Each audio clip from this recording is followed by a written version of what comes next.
5 seconds to go.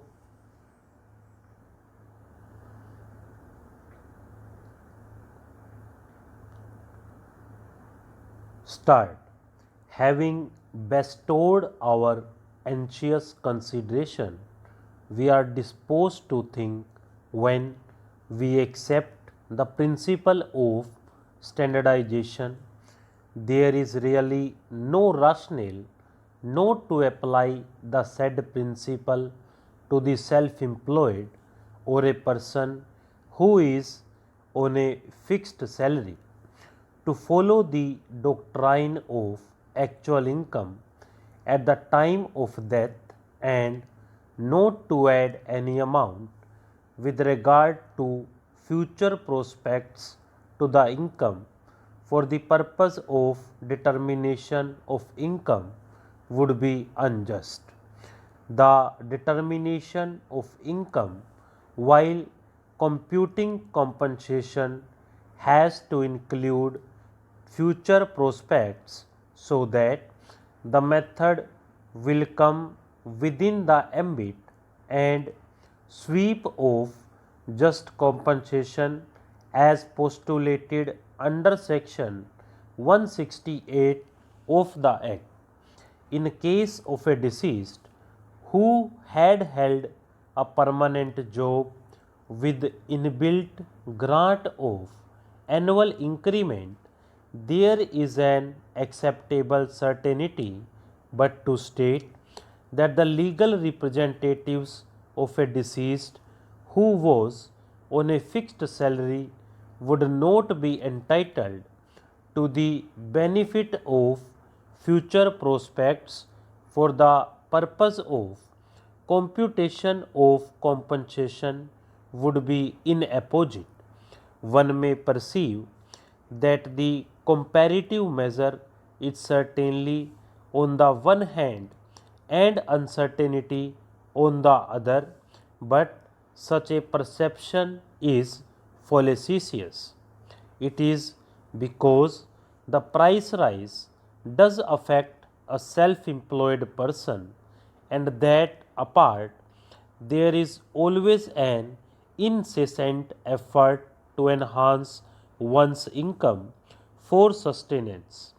The purchasing capacity of a salaried person on permanent job when increases because of grant of increments and pay revision or for some other change in service conditions, there is always a competing attitude in the private sector to enhance the salary to get better efficiency from the employees. Similarly, a person who is self-employed is bound to garner his resources and raise his charges fees so that he can live with same facilities. To have the perception that he is likely to remain static and his income to remain stagnant is contrary to the fundamental concept of human attitude, which always intends to live with dynamism and move and change with the time. Though it may seem appropriate that there cannot be certainty in addition of future prospects to the existing income, unlike in the case of a person having a permanent job, yet the said perception does not really deserve acceptance.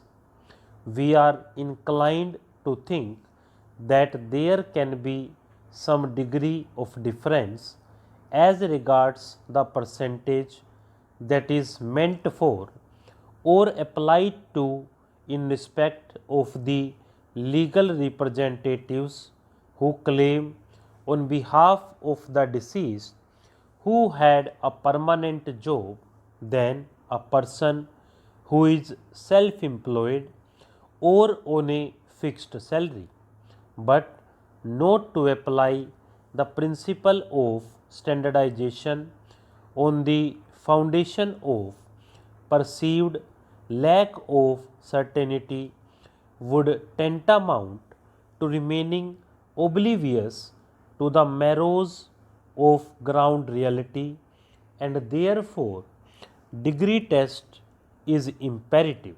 Unless the degree test is applied and left to the parties to adduce evidence, it would be unfair and inequitable, taking into consideration the cumulative factors.